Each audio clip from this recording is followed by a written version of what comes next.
Hello नमस्कार दोस्तों। उम्मीद करता हूँ आप सभी अच्छे होंगे। आप अपनी पढ़ाई कर रहे होंगे, अपनी पढ़ाई को और बेहतर बना रहे होंगे। दोस्तों आपको पता है कि मैं इस चैनल पर जो इस समय आरआरसी जो ग्रुप डी का टेस्ट है, ठीक है, जो टेस्ट बुक द्वारा दिया गया है दोस्तों, उसका फुल एनालिसिस करता है। और दोस्तों हम इसमें आपको बताते हैं कि हमने, चूँकि दोस्तों एक टेस्ट हमने खुद दिया है दोस्तों, और एक स्टूडेंट टेस्ट देते समय क्या क्या गलतियां कर सकता है दोस्तों, उसकी गलती की वजह से कैसे नंबर कट सकता है दोस्तों, ये सारी चीज़ें हम यहाँ पर डिस्कस करेंगे दोस्तों। और प्रत्येक क्वेश्चन का दोस्तों पूरा एक्सप्लेनेशन करेंगे दोस्तों।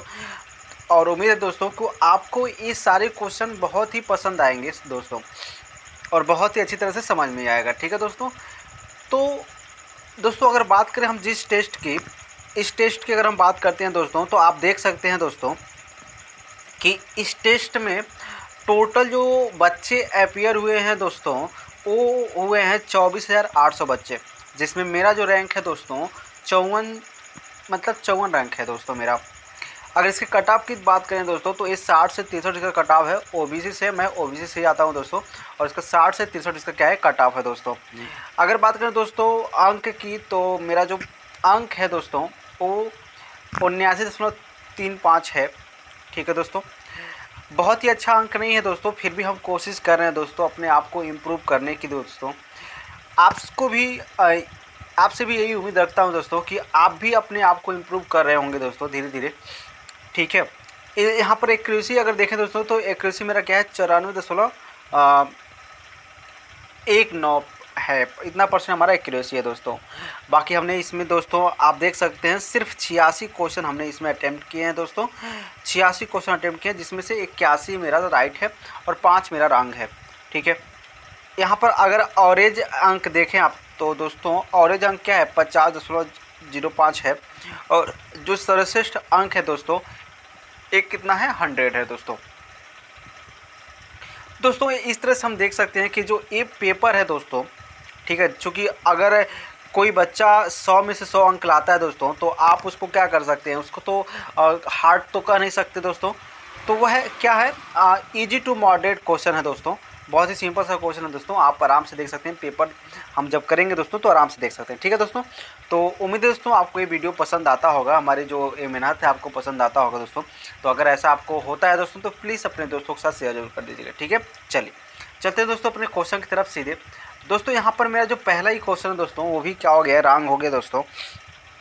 दोस्तों तुक्का जो होता है ना दोस्तों, ये थोड़ा, मतलब अगर आप जब तक देखिए एग्ज़ाम की बात करें दोस्तों, तो एग्ज़ाम में अगर जब तक आपको 100% किसी क्वेश्चन पे कॉन्फिडेंस ना हो उसके आंसर पे, तब तक आप तुक्का मत लगाइए। ठीक है दोस्तों, क्योंकि बहुत ही ज़्यादा नुकसानदेह होगा। ठीक है, खुद को बहुत ज़्यादा नुकसान कर देगा दोस्तों। ठीक है, चलिए अब हम बात करते हैं दोस्तों, कौन सी फसल एक दलहन के साथ साथ एक तिलहन फसल है दोस्तों। तो यहाँ पर जो आपका आंसर है दोस्तों, हमने आंसर टिक किया था राजमा। ठीक है दोस्तों, लेकिन ये रॉन्ग होगा। ये जो सोयाबीन है दोस्तों, ठीक है, ये दलहन के साथ साथ तिलहन में भी काम आता है। आपको पता है सोयाबीन का भी हम लोग क्या करते हैं दोस्तों, तेल बनाते हैं। अब दलहन की बात करें दोस्तों, तो किस हिसाब से दलहन में रखा जाता है ये हमको आइडिया नहीं है दोस्तों। अगर आपको पता है तो अच्छी बात है। चलिए अगला क्वेश्चन देखें दोस्तों, तो यहाँ पर कहा गया है, नामक एक उपकरण का परिपथ में विद्युत विभव के अंतर को मापता है। दोस्तों कौन सा जो उपकरण है दोस्तों, जो विद्युत विभव को ऐसे कहें कि विभवांतर को मापता है दोस्तों। ठीक है, तो आपको पता है दोस्तों विभवांतर को मापने के लिए क्या होता है, वोल्टमीटर होता है दोस्तों। बात करें थर्मामीटर की, तो दोस्तों थर्मामीटर जो होता है दोस्तों, इससे हम लोग क्या मापते हैं, तापमान को मापते हैं दोस्तों। ओम मीटर दोस्तों, इससे हम लोग प्रतिरोध को मापते हैं दोस्तों। और जायरोस्कोप दोस्तों, एक घूर्णन गति को माप पाता है, यानी कोणीय गति आप कह सकते हैं दोस्तों। तो कोणीय गति को मापने के लिए हम लोग जायरोस्कोप का प्रयोग करते हैं दोस्तों। ऐसे बहुत लैक्टोमीटर होता है दोस्तों, लैक्टोमीटर हम दूध की शुद्धता मापते हैं दोस्तों। तो बहुत सारे ऐसे उपकरण हैं दोस्तों, जिससे आप क्या कर सकते हैं, मापते हैं। ठीक है, चलिए आगे चलते हैं दोस्तों। यहाँ पर अगर देखें, अगला अपना क्वेश्चन जो है रीजनिंग से, लैपटॉप एक इलेक्ट्रॉनिक डिवाइस है, सही बात है। तो सास पेन क्या है दोस्तों, तो सास पेन एक क्या है, बर्तन है दोस्तों। ठीक है, तो इसमें लॉजिक लग रहा था, बहुत ही सिंपल सा लॉजिक था। ठीक है, चलिए यहाँ पर आप इसको हल कर सकते हैं दोस्तों। 1500 का 30% अगर देखें दोस्तों, तो 1500 का जो 30% होगा ये हो जाएगा आपका 450 हो जाएगा। ठीक है दोस्तों, 1500 का 30% क्या हो जाएगा, 450 हो जाएगा। और ये मान लीजिए प्लस एक्स हो गया बराबर दोस्तों, अगर 90 का आप निकालेंगे दोस्तों 600 का 90%, तो ये आपका हो जाएगा 540 हो जाएगा दोस्तों। क्या हो जाएगा, 540। और जब इसको माइनस करेंगे दोस्तों, तो वही आपका क्या बन जाएगा, आंसर बन जाएगा। ठीक है, चलिए दोस्तों यहाँ पर एक क्वेश्चन क्या है, 2011 की जनगणना के अनुसार किस राज्य या केंद्र शासित प्रदेश में अनुसूचित जातियों की संख्या का अनुपात सबसे अधिक होता है दोस्तों। तो जो सो राज्य है वो है पंजाब। पंजाब की जो बात करें, यहाँ पर जो अनुसूचित जातियों की जनसंख्या है सबसे अधिक है दोस्तों। बात करें अगर 2011 की जनगणना के बारे में, तो बहुत सारे महत्वपूर्ण क्वेश्चन बनते हैं इससे दोस्तों। सबसे पहले बात करें इस जनगणना के अनुसार दोस्तों, जो लिंगानुपात है दोस्तों वह कितना है दोस्तों। तो जो लिंगानुपात है दोस्तों, 1000 पुरुषों पर सिर्फ 943 महिलाएं हैं दोस्तों। ओवरऑल पूरे भारत की जो लिंगानुपात है क्या है, 943 है दोस्तों।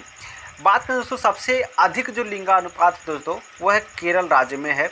और यह एकमात्र राज्य है दोस्तों जिसका लिंगानुपात 1000 से अधिक है, यानी 1000 बच्चों पर, यानी लड़कों पर 1084 लड़कियां हैं दोस्तों। ठीक है, तो ये सबसे अधिक क्या है, लिंगानुपात है दोस्तों, 1084। ठीक है, और सबसे कम अगर बात करें दोस्तों, तो सबसे कम जो लिंगानुपात है दोस्तों वह हरियाणा की है दोस्तों। और बात करें दोस्तों 2011 के जनगणना के अनुसार जो जनसंख्या घनत्व है दोस्तों, ठीक है, यह जनसंख्या घनत्व जो है दोस्तों 382 है। पूरे इंडिया की जो जनसंख्या घनत्व की बात करें दोस्तों, 382 प्रति वर्ग किमी, यानी एक वर्ग किमी में 382 लोग रहते हैं दोस्तों। बात करें दोस्तों सबसे अधिक जनसंख्या घनत्व की, तो वह बिहार है दोस्तों। बिहार में दोस्तों 1 वर्ग किलोमीटर में 1000 यानी 1106 व्यक्ति रहते हैं दोस्तों। तो यहाँ पर सबसे अधिक क्या है, जनसंख्या घनत्व है। अगर राज्य की बात करें दोस्तों, तो राज्य के लिए हो गया। ओके, तो ये हो गया। अगर बात करें साक्षरता का दोस्तों, जो इंडिया का साक्षरता है दोस्तों, वह 73% साक्षरता है दोस्तों। अगर सबसे अधिक बात करें साक्षरता तो वह है दोस्तों केरल में। ठीक है, अगर बात करें दोस्तों जनसंख्या घनत्व की, तो सबसे कम जनसंख्या जो घनत्व है दोस्तों, वह है कहाँ पर है, अरुणाचल प्रदेश में, यानी 17, यानी प्रति वर्ग किमी में 17 लोग रहते हैं। ठीक है दोस्तों, तो ये बहुत सारी इंपॉर्टेंट चीज़ें हैं दोस्तों जो आपको रखनी चाहिए याद। ठीक है, चलिए यहाँ पर एक दो क्वेश्चन पढ़ने में मेरे पास गलती हो गई दोस्तों। आपसे पूछा गया दोस्तों कि एक हथौड़ा जिसका द्रव्यमान 700 ग्राम है और 70 मीटर पर सेकंड की गति से घूम रहा है, एक वस्तु टकराता है और वस्तु हथौड़े को 0.05 के बहुत ही कम समय में रोकता है। हथौड़े पर वस्तु द्वारा लगाया गया बल। दोस्तों देखिए क्या होता है ना कि अगर कोई हथौड़ा है किसी वस्तु पर, क्या होता है दोस्तों, गिरता है हथौड़ा। ठीक है, तो आपको पता है कि ये इस पर बल लगाएगा, तो न्यूटन का जो तीसरा रूल कहता है दोस्तों, क्रिया के बराबर परस्पर और विपरीत प्रतिक्रिया होता है दोस्तों। यानी क्रिया के बराबर परस्पर एवं विपरीत क्या होता है, प्रतिक्रिया होता है दोस्तों। तो होता क्या है दोस्तों, यहाँ पूछा क्या गया है दोस्तों, समझिएगा। हथौड़ा इस पे जो बल लगाएगा दोस्तों, ठीक है, तो ये लगाएगा दोस्तों चूँकि जो वस्तु है हथौड़े को रोक ले रहा है। ठीक है, तो इसलिए जो बल होगा दोस्तों निगेटिव होगा। आप निकालेंगे किससे, फार्मूला क्या है पता है दोस्तों, फार्मूला क्या है, F बराबर क्या है, एम इंटू ए। क्या है, F बराबर एम इंटू ए। तो क्या हो रहा है ना, 700 ग्राम की जो द्रव्यमान है हथौड़ा है, ठीक है, और 700 मीटर प्रति सेकंड की घूम रहा है। एक वस्तु टकराता है और वस्तु हथौड़े को 0.05 के बहुत ही कम समय में रोक लेता है दोस्तों। तो कहने का मतलब क्या है दोस्तों, सबसे पहले F बराबर एम इंटू ए, यानी तोड़ निकालेंगे। जब तोड़ निकालेंगे दोस्तों, तो यहाँ से तोड़ आप निकालें तो 70 में से जब 0 घटाएंगे, यानी 70 माइनस 0 बटे 0.5 आप करेंगे, तो जो आंसर आपको मिलेगा, ठीक है, उससे अगर यम में गुणा करते हैं, यानी 700 ग्राम है दोस्तों, और 700 ग्राम यानी अब हम सीधे लगा लेते हैं दोस्तों, यानी जो आपका क्या हो जाएगा, यह बराबर हो जाएगा 700 ग्राम, यानी 700 ग्राम का मतलब क्या है 700 बटे 1000, ठीक है, 700 बटे 1000। और गुणे अगर त्वरण की बात करें दोस्तों, त्वरण आएगा 70 बटे 0.5 दोस्तों, 0.5। जब दोस्तों इसको हल करेंगे आपको तो मिलेगा -980 न्यूटन होगा, ठीक है। क्यों माइनस क्यों होगा दोस्तों? क्योंकि हथौड़ा उसको जो वस्तु है हथौड़े को रोक ले रहा है, ठीक है, तो ये -980 न्यूटन होगा।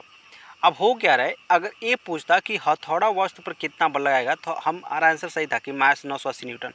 लेकिन पूछ क्या रहा है दोस्तों कि वस्तु हथौड़े पे कितना बल लगाएगा, तो चूंकि क्रिया के बराबर परस्पर और विपरीत प्रतिक्रिया होता है दोस्तों, तो वस्तु जो है हथौड़े पर 980 न्यूटन नहीं बल लगाएगा, लेकिन ये प्लस हो जाएगा, ठीक है दोस्तों। तो ये मेरा थोड़ा सा गलती हो गया दोस्तों, और कोई गलती नहीं है। किसान खेत में काम करता है दोस्तों, कलाकार कहाँ काम करते हैं, थिएटर में काम करते हैं, ठीक है। इसको आप सॉल्व कर सकते हैं, बहुत ही सिंपल सा क्वेश्चन है, कोई दिक्कत नहीं होने वाला है आपको। चलिए, सरदार सरोवर बांध की परिकल्पना द्वारा की गई थी दोस्तों। देखिए, रियल में अगर बात करें तो सरदार सरोवर बांध की परिकल्पना सरदार पटेल ने ही किया था दोस्तों। किसने? सरदार पटेल ने ही किया था दोस्तों। और यह नर्मदा नदी पे है दोस्तों। किस नदी पे है दोस्तों? नर्मदा नदी पे है दोस्तों। और 1959 ईस्वी में दोस्तों यह पारित हुआ। और जो तत्कालीन प्रधानमंत्री थे दोस्तों पंडित जवाहरलाल नेहरू, यानी 1961 से कार्य होना क्या हो गया, स्टार्ट हो गया इस पे, ठीक है दोस्तों। तो याद रखिएगा, ऐसे यहाँ पर क्वेश्चन सरदार सरोवर बांध की परिकल्पना दिया हुआ है जवाहरलाल नेहरू, लेकिन रियल में इसकी परिकल्पना किसने किया था दोस्तों? सरदार पटेल ने ही किया था। जवाहरलाल नेहरू ने इसको बनाया था दोस्तों, ठीक है। चलिए, अगला क्वेश्चन है दोस्तों, वायुमंडलीय आर्द्रता किसके द्वारा मापी जाती है दोस्तों? तो देखिए दोस्तों, जो हाइग्रोमीटर है दोस्तों, यानी हाइड्रोमीटर, ठीक है दोस्तों, इससे क्या होता है, आर्द्रता को मापा जाता है दोस्तों, यानी इसको आर्द्रता मापी भी आप कह सकते हैं, ठीक है, इसमें कोई दिक्कत नहीं है दोस्तों, ठीक है। आपको पता है बैरोमीटर क्या किससे मापता है? वायुदाब को मापते हैं बैरोमीटर से, ठीक है दोस्तों। तो ये सारी चीज़ें हैं दोस्तों। लैक्टोमीटर दूध की शुद्धता नापी जाती है, ठीक है दोस्तों। तो बहुत सारी चीज़ें हैं जो आपको याद रखने होंगे, ठीक है। चलिए, यहाँ पर आप देखें तो सिंपल सा लॉजिक लग रहा है, आप देख सकते हैं लॉजिक क्या है दोस्तों, क्रॉस में चल रहा है लॉजिक, ठीक है। तो आप इस लॉजिक से करेंगे तो आपको ये आंसर मिल जाएगा। यहाँ पर देखिए दोस्तों, तो आपसे पूछा गया है कि C/D का वैल्यू बताइए। तो देखिए दोस्तों, C/D का वैल्यू, अब C/D को छोड़िए, बाकी इसको जब इधर भेजिएगा तो ये आ जाएगा C/D इक्वल टू, यहाँ पर B ऊपर चला जाएगा और -1 का हो जाएगा नीचे आ जाएगा, ठीक है। अब ऑप्शन तो B/-से दिया नहीं है दोस्तों, लेकिन क्या दिया है ऑप्शन में? ऑप्शन में दिया है -A/B का व्युत्क्रम, ठीक है दोस्तों।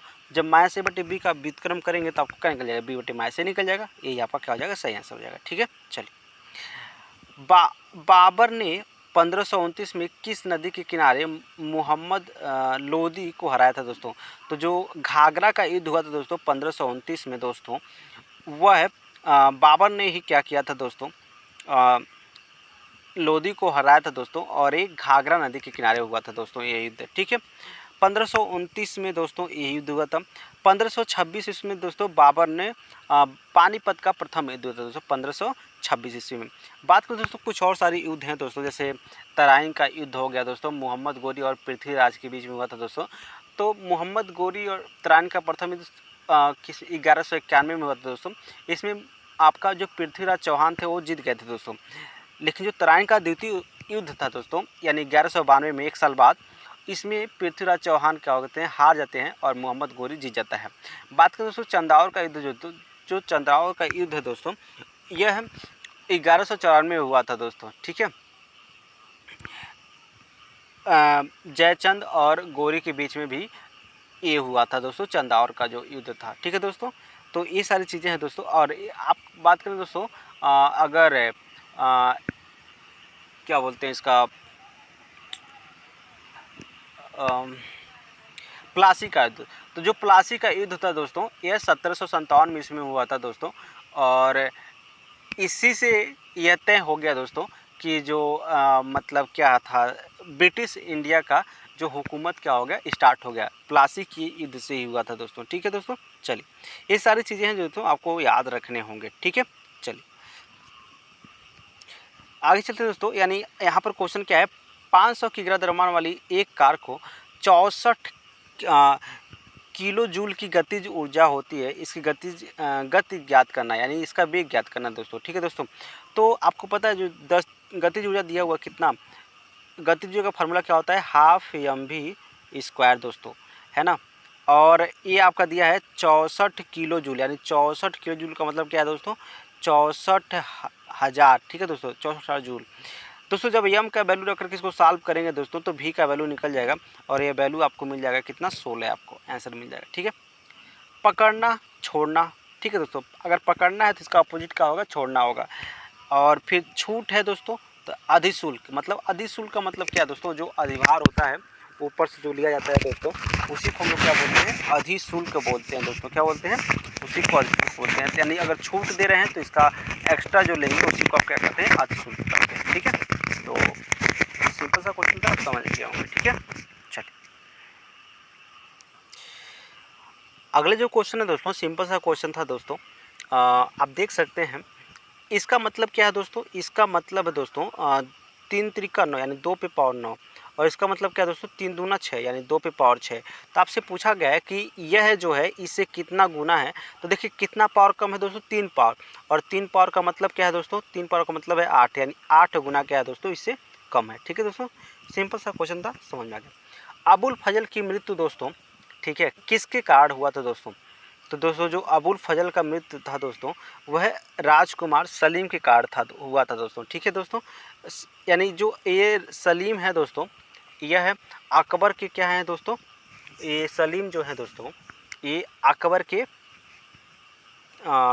पिता हैं दोस्तों, अकबर के पुत्र हैं दोस्तों। ठीक है दोस्तों, और जो सलीम का ही नाम, सलीम ही कौन था दोस्तों, सलीम ही जागीर था दोस्तों। इसका जो रियल नाम तो राज सलीम था, लेकिन इसका जो नाम, इसको हम जानते हैं जागीर के नाम से ही इसको जानते थे दोस्तों। तो इसी के कारण क्या हुआ था दोस्तों, अबुल फजल की क्या होती, मृत्यु हो गई थी दोस्तों। ठीक है, चलिए किसी चालक में से गुजर रही धारा से उत्पन्न होने वाली ऊष्मा के बारे में दर्शाने वाला नियम क्या कहलाता है दोस्तों। ठीक है दोस्तों, अगर कोई चालक तार है दोस्तों, अगर इसमें आप धारा प्रवाहित करें तो आप ये तार क्या होता है दोस्तों, गर्म होता है। ठीक है, और इस नियम को जूल के नियम के नाम से जाना जाता है। ठीक है दोस्तों, चलिए यहाँ पर रीजनिंग का क्वेश्चन है दोस्तों, थोड़ा सा लंबा हो सकता है दोस्तों। तो आप यहाँ लॉजिक समझ सकते हैं, आप देख सकते हैं बहुत ही सिंपल सा लॉजिक था। तो कर सकते हैं दोस्तों, कोई दिक्कत नहीं होगा इसमें।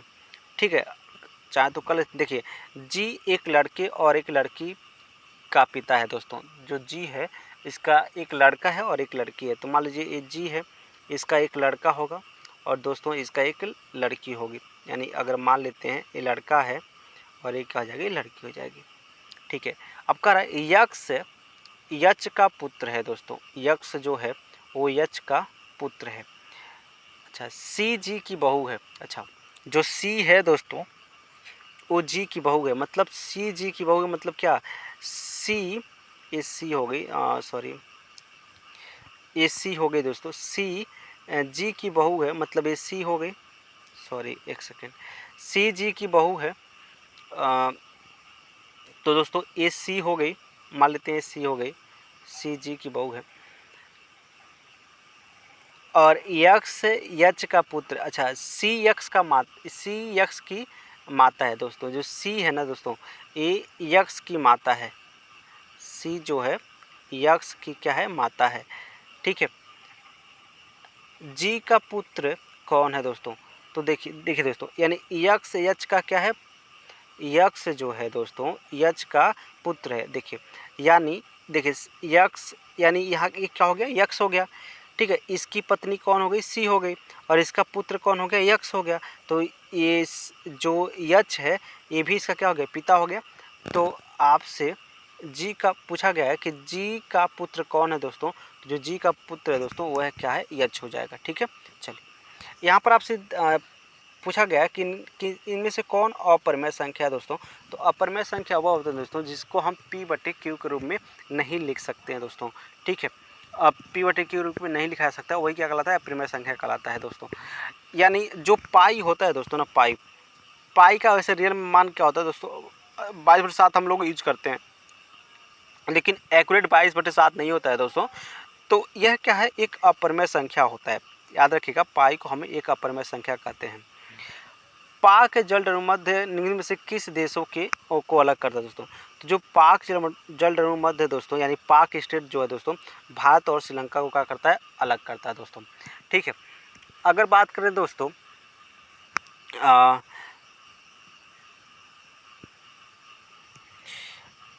ठीक है दोस्तों, अगर बात करें डेविस जल संधि की दोस्तों, तो यह ग्रीनलैंड, ठीक है दोस्तों, और ग्रीनलैंड और कनाडा को कनाडा को अलग करता है दोस्तों। जो डेविस जल संधि दोस्तों, ये ग्रीनलैंड और कनाडा को अलग करता है दोस्तों। बात करें दोस्तों बोरिंग स्टेट, तो दोस्तों बोरिंग जो स्टेट है दोस्तों, ये रूस और अलास्का को अलग करता है दोस्तों। किसको? रूस और अलास्का को अलग करता है। इस तरह बात करें दोस्तों मलक्का स्टेट जो है दोस्तों, यह है मलेशिया और इंडोनेशिया को क्या करता है? अलग करता है दोस्तों। ठीक है, और आप कुछ इंपॉर्टेंट जलडमध्य है दोस्तों जो आपको याद होने चाहिए दोस्तों। ठीक है दोस्तों, तो आप याद कर लीजिएगा और कोई दिक्कत नहीं है। ठीक है, चलिए इंटरफेरान क्या है दोस्तों? इंटरफेरान तो है एंटीवायरल प्रोटीन है दोस्तों। क्या है? इंटरफेरान जो है दोस्तों एक एंटीवायरल प्रोटीन होता है। ठीक है, चलिए यहाँ पर अगर देखें दोस्तों, तो यहाँ पर जो लॉजिक है आप समझ सकते हैं। एक इसमें 1 प्लस हुआ है, फिर 2 प्लस, फिर 3, फिर 0 प्लस हुआ, फिर 1 2 3 फिर। ठीक है, यहाँ पर देखें दोस्तों 60 छात्रों के औसत अंक 85 हैं। यदि छात्रों में से एक के द्वारा प्राप्त अंकों को 96 के बजाय 36 लिख दिया, यानी मतलब लिखना चाहिए दोस्तों 96, लिख दिया कितना? 36। कितना कम लिख दिया दोस्तों? 60 ही कम लिख दिया, यानी 60 ही इसको ज़्यादा लिखा जाता था। अब इस 60 को 60 लोगों में बांटेंगे दोस्तों, तो यानी 1 बढ़ जाएगा। ठीक है, और 1 बढ़ जाएगा मतलब क्या? औसत 1 बढ़ गया, यानी 85 था और कितना हो गया? 86 हो जाएगा। ठीक है, रोबोस्टा अफ्रीका में उत्पादित एक काफ़ी की किस्म है दोस्तों, रोबोस्टा। और आपको पता है दोस्तों अफ्रीका में काफ़ी के जो बागान होते हैं दोस्तों, ठीक है, काफ़ी के बागान को हम लोग बोलते हैं फेजेंडा। क्या बोलते हैं? फेजेंडा बोलते हैं काफ़ी के बागान को। ठीक है, और काफ़ी में दोस्तों क्या पाया जाता है? कैफीन पाया जाता है। ठीक है, काफ़ी में कैफीन और तंबाकू में निकोटीन। ठीक है, ये चीज़ें आपको याद रखने होंगे। एक 20 किलोग्राम द्रव्यमान की वस्तु जो ज़मीन से 10 मीटर ऊंचाई पर है, उसके द्वारा प्राप्त होने वाली ऊर्जा को ज्ञात करना है दोस्तों। ठीक है दोस्तों, तो देखिए फार्मूला आपको पता है दोस्तों, mgh, इस फार्मूले पे लगाएंगे दोस्तों आपको आंसर मिल जाएगा। m का मान 20 है, g का मान 9.8 दिया गया है और h का मान 10 दिया है। तो आप इसको हल करेंगे तो 196 जूल 196 जीरो और जूल आ जाएगा। ठीक है दोस्तों, चलिए यदि कल से 8 दिन पहले गुरुवार था दोस्तों, तो कल के बाद 10वां दिन क्या होगा दोस्तों? तो दोस्तों ये गलती से गलत हो गया क्वेश्चन। ठीक है दोस्तों, तो बहुत ही सिंपल सा क्वेश्चन था, ये बुधवार आंसर होगा, गलती से शुक्रवार हो गया था। ठीक है, चलिए किसी परीक्षा में 120 उम्मीदवार द्वारा प्राप्त औसत अंक 35 है। यहाँ पर देखिए 120 उम्मीदवार थे दोस्तों, इनका जो सबका औसत कितना है? 35 है। अच्छा, इसमें जो उत्तीर्ण होने वाले उम्मीदवार हैं उनका क्या है? 39 है, और जो अनुत्तीर्ण है दोस्तों उनका क्या है? 15 है। आपसे पूछा गया कि कितने लोग क्या हुए हैं दोस्तों? उत्तीर्ण हुए हैं। तो अगर इनका रेशियो निकालना है दोस्तों, तो 39 में से 35 निकालेंगे तो ये 4 हो जाएंगे, और जब 35 में से 15 निकालेंगे दोस्तों तो ये 20 हो जाएंगे। तो ये 4 एक नम 4, 4 पच्चे कितना? 20, यानी टोटल 5 एक 6 लोग हैं, और 6 लोग नहीं कितना दोस्तों? 120 लोग हैं। तो 6 किसके बराबर हो गया दोस्तों? 6 बराबर हो गया, 6 दूना 12, 20 के बराबर हो गया। तो आपसे पूछा गया है कि कितने लोग पास हुए हैं, तो 20 25 100 लोग क्या हो जाएंगे? पास हो जाएंगे। को असम सरकार ने पुलिस उपाधीक्षक के रूप में नियुक्त किया दोस्तों। आपको सभी पता है दोस्तों, जो हिमा दास हैं दोस्तों, ठीक है, हिमा दास, वैसे हिमा दास हैं दोस्तों, इनको ढिंग एक्सप्रेस के नाम से जाना जाता है दोस्तों। इन्हें जो असम सरकार है दोस्तों वह उपाधीक्षक के रूप में नियुक्त किया है दोस्तों। ठीक है, पुलिस उपाधीक्षक के रूप में। ठीक है, बात करें दोस्तों पीटी उषा को, तो हिमा दास को क्या कहते हैं? ढिंग एक्सप्रेस कहते हैं दोस्तों, और पीटी उषा जो है दोस्तों उनको उड़न तस्तरी के नाम से जाना जाता है दोस्तों। ठीक है दोस्तों, अभी आपको पता है हाल ही में दोस्तों जो 18 जून था, सॉरी 18 जो जून था दोस्तों, इसमें क्या हुआ था दोस्तों? मिल्खा सिंह का निधन हो गया दोस्तों। और इन्हें दोस्तों आपको पता है इनके पे एक फ़िल्म है भाग मिल्खा भाग, एक फ़िल्म है दोस्तों, इनका जो ऑटोबायोग्राफी है दोस्तों, इस पे फिल्म बना हुआ है दोस्तों। और इन्हें हम लोग क्या कहते हैं दोस्तों? आपको फ्लाइंग सिख के नाम से जानते हैं दोस्तों मिल्खा सिंह को। ठीक है दोस्तों, तो याद रखिएगा, जो हिमा दास है इनको ढिंग एक्सप्रेस के नाम से, जो पीटी ऊषा है दोस्तों इनको उड़न तस्तरी के नाम से, और जो मिल्खा है सिंह दोस्तों उनको हम लोग जानते हैं दोस्तों किस नाम से, फ्लाइंग सिख के नाम से जानते हैं। ठीक है दोस्तों, चलिए आगे चलते हैं। चाय का लाल रंग जो रोग निरोधी में से किसके कारण होता है दोस्तों, तो चाय का जो लाल रंग है दोस्तों यह शैवाल के कारण हो जाता है। ठीक है दोस्तों, किसके कारण, शैवाल के कारण हो जाता है। ठीक है, चलिए यहाँ पर अगर देखें तो अलग पूछा है, तो आपको पता त्रिभुज में 3 भुजाएं होते हैं, वर्ग में 4, आयत में भी 4, यानी यह क्या है दोस्तों, घिरी हुई आकृति। ठीक है दोस्तों, ऐसे कहें यह 2D फिगर है, और जो स्पर्श रेखा है दोस्तों तो यह क्या हो जाएगा 1D फिगर हो जाएगा। ठीक है, यानी इसमें सिर्फ एक ही रेखाएं हैं। यहाँ पर देखें क्वेश्चन तो मैथ से है दोस्तों, क्या है, राम और राधा की वर्तमान आयु 5 और 4 है, 60 वर्ष बाद उनकी आयु का अनुपात 10 और 9 होगा। देखिए दोस्तों 60 वर्ष बाद की बात कहा जा रहा है। ठीक है, यानी इसमें 5 और 4 है, और 60 वर्ष बाद 10 और कितना हो जाएगा 9। अब यहाँ देखें दोस्तों तो 5 से कितना 1 बढ़ा, और यहाँ 4 से भी कितना 1 ही बढ़ा। ठीक है कोई दोस्तों, कोई दिक्कत नहीं। यानी 60 वर्ष बाद, यानी 1 किसके बराबर हो गया दोस्तों, सॉरी गलती हो गई, 1 का दिए, सॉरी 5 से 10 तक आएंगे कितना दोस्तों 5 बढ़ गया, यानी 5 किसके बराबर हो गया 60 के बराबर हो गया। तो 1 किसके बराबर हो गया दोस्तों, 1 बराबर हो गया 12 के। आपसे पूछा गया वर्तमान आयु बताइए, तो वर्तमान आयु क्या हो जाएगा दोस्तों, किसका वर्तमान आयु, राम की, तो राम की वर्तमान आयु कितना है 5 है, तो 12 25 कितना हो जाएगा 60 हो जाएगा। ठीक है, सौरमंडल किस आकाशगंगा का एक हिस्सा है दोस्तों, तो आपको पता है जो मिल्की वे है दोस्तों यही इसी में, इसी सौरमंडल इसी का हिस्सा है। ठीक है दोस्तों, चलिए हरित बाली एक कवक रोग है दोस्तों, जो किस में लगता है दोस्तों, तो जो बाजरा होता है दोस्तों इसमें हरित बाली के रोग लगता है, जो कवक के द्वारा होता है। ठीक है दोस्तों, किसके द्वारा, कवक के द्वारा। ठीक है, निम्नलिखित में से आपसे यहाँ पर सिंपल सा लॉजिक है, कौन अलग है दोस्तों, तो आपको पता है दोस्तों मुंबई महाराष्ट्र की राजधानी है, पटना बिहार की राजधानी है, दिसपुर असम की राजधानी है, प्रयागराज ये उत्तर प्रदेश का एक स्थान है दोस्तों। ठीक है दोस्तों, चलिए पिता और बच्चे की आयु का अनुपात 9:1 है, उनकी आयु का कितना है 40 है दोस्तों। देखिए यहाँ पर 9:1 है, और 9:1 कितना 10, यानी 10 किसके बराबर हो गया 40 के, तो 1 किसके बराबर हो गया दोस्तों 4 के बराबर हो गया। आपसे पूछा गया है फिर 8 वर्ष बाद बच्चे की आयु पिता की आयु का अनुपात क्या होगा, तो 8 वर्ष बाद यानी जो बच्चे की पिता की आयु है, ठीक है दोस्तों, और बच्चे की आयु का अनुपात पूछा गया है दोस्तों, तो देखिए 8 वर्ष बाद ये कितना हो जाएगा इस समय कि, अच्छा 1 4 के बराबर हो गया, यानी 9 चौका 36 हो गया, और ये दोस्तों 4 1 का नाम 4 हो गया। 8 वर्ष बाद ये कितना हो जाएगा दोस्तों 44 हो जाएगा, और ये कितना हो जाएगा 12 हो जाएगा। जब इसको सिंप्लीफाई करेंगे तो 11 और 3 आ जाएगा। ठीक है दोस्तों, चलिए अगला क्वेश्चन है दोस्तों, टाइम ट्रायल निम्नलिखित में से किस खेल से संबंधित है दोस्तों, तो टाइम ट्रायल जो है दोस्तों यह साइकिलिंग से संबंधित है, किसके दोस्त, साइकिलिंग से। ठीक है, चलिए मान से भ्रूण तक पदार्थों के परिवहन में निम्नलिखित में से कौन सा मदद करता है दोस्तों, जो गर्भनाल होता है दोस्तों इसी की सहायता से जो भ्रूण तक जो पदार्थ होते हैं, खाद्य पदार्थ कर सकते हैं, पोषण तत्व जो होते हैं वह इस गर्भनाल के रास्ते से जाते हैं। ठीक है दोस्तों, चलिए यहाँ पर अगर देखें दोस्तों तो सिंपल सा ग्राफ का फिगर है दोस्तों, आप देख सकते हैं।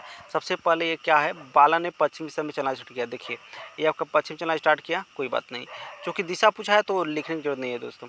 ठीक है, चलने के बाद अच्छा देखिए 6 किमी चलने के बाद वह अपने दाएँ मुड़ जाती है, 6 किमी चली और फिर दाएँ मुड़ गई, जब दाएँ मुड़ेगी तो 7 किमी चलती है। ठीक है, और फिर वह अपने बाएँ मुड़ करके अंतिम तक 2, फिर बाएँ मुड़कर 2 चलती है दोस्तों। तो देखिए दोस्तों चली भी इसी दिशा में, अब भी इसी दिशा में है, तो मतलब ये पश्चिम दिशा में चली तो पश्चिम दिशा में अभी है, तो पश्चिम हो जाएगा राइट। ठीक है, चलो यहाँ पर देखें तो आपसे पूछा गया है इसका तृतीय अनुपात क्या होगा दोस्तों, तो आपको पता है तृतीय अनुपात कैसे निकालते हैं, एक्स प्लस वाई का क्या हो जाएगा दोस्तों, जो तृतीय अनुपात है दोस्तों एक्स प्लस वाई का होल स्क्वायर, और बट्टे का हो जाएगा X square minus Y square. जब इसको A square minus B square के सूत्र पे तोड़ेंगे दोस्तों तो इसमें से एक एक्स प्लस वाई से एक एक्स प्लस खत्म हो जाएगा, यानी ऊपर एक्स प्लस वाई बच जाएगा और नीचे का हो जाएगा एक्स माइनस वाई, आपका राइट आंसर हो जाएगा। ठीक है, चलिए तैराकी में निम्नलिखित में से कौन सा शब्द जुड़ा होता है दोस्तों, तो ब्रेस्ट स्ट्रोक जो है दोस्तों ये तैराकी से संबंधित है। ठीक है, सबसे दुर्लभ तत्व कौन सा दोस्तों, तो जो एस्टेटिन है दोस्तों यह सबसे दुर्लभ तत्व है दोस्तों। बात करें लिथियम की तो सबसे हल्की जो तत्व है दोस्तों वो लिथियम है, और बात ओसोमियम जो है दोस्तों वो सबसे भारी तत्व है। ठीक है। यहाँ पर डिफरेंस बहुत डिफरेंस से आप कर लेंगे दोस्तों, तो आप देख सकते हैं डिफरेंस से कैसे कर पाएंगे आप। यहाँ पर देखें तो पहले में 3 जुड़ा है, दूसरे में 6 जुड़ा है, देख सकते हैं सिंपल सा लॉजिक है। पहले में 3 जुड़ा है, दूसरे में 6, तीसरे में 9, फिर 12, यानी 3 का टेबल पढ़कर जोड़ते जाते हैं हम लोग। ठीक है, चलिए यहाँ पर अगर इसका मौसम निकालेंगे दोस्तों तो आपको पता है इसको मौसम क्या हो जाएगा, 19 मिल जाएगा। ठीक है, मार्च 2021 में उत्तराखंड में रानीखेत के पास चौबटिया में डस्टलिक नामक संयुक्त अभ्यास का आयोजन भारत और किस देश के साथ करा था दोस्तों? तो ये दोस्तों भारत और उज्बेकिस्तान के साथ हुआ था दोस्तों। ठीक है दोस्तों, भारत और उज्बेकिस्तान के साथ। चलिए बात करें दोस्तों, हाइड्रोक्लोरिक अम्ल हमारे पाचन तत्वों के किस भाग में सहायक होता है? जो पेट होता है दोस्तों ना, पेट में ही क्या होता है, हाइड्रोक्लोरिक अम्ल का स्राव होता है दोस्तों। ठीक है, यह भोजन पचाने में क्या होती है, मदद करती है। ठीक है, हाइड्रोक्लोरिक अम्ल। दिए गए विकल्पों में से बेजोड़ संख्या याद करना है दोस्तों। तो आप देखेंगे दोस्तों तो क्या होगा, लॉजिक क्या लग रहा है, सब तीन के, ये भी 3 से डिविजल है, ये भी और ये 3 से डिविजल नहीं है, तो ये आपका राइट आंसर हो जाएगा। यहाँ पर लघुत्तम समापवर्तक और भागा 9 दिया है, तो दोस्तों अगर आप इसका लघुत्तम समापवर्तक निकालेंगे दोस्तों तो ये मिल जाएगा आपको, पता है कितना, ये आपको मिल जाएगा लघुत्तम समापवर्तक, इसका मिल जाएगा आपका 540 मिल रहा है। कितना मिला है, 540, और जब 540 से 90 से भाग करेंगे दोस्तों तो आपको मिल जाएगा 6। ठीक है, चलिए भारतीय सेना के वर्तमान प्रमुख कौन है दोस्तों? तो आपको पता है भारतीय सेना के जो वर्तमान प्रमुख हैं, यानी थल सेना जो प्रमुख हैं वह हैं मनोज मुकुंद नरवणे हैं। अगर बात करें दोस्तों इसमें वायुसेना का, तो RK भदौरिया जो है दोस्तों वायुसेना के हैं दोस्तों। और अगर जल सेना की बात करें दोस्तों तो ये हो जाएंगे दोस्तों करमबीर सिंह।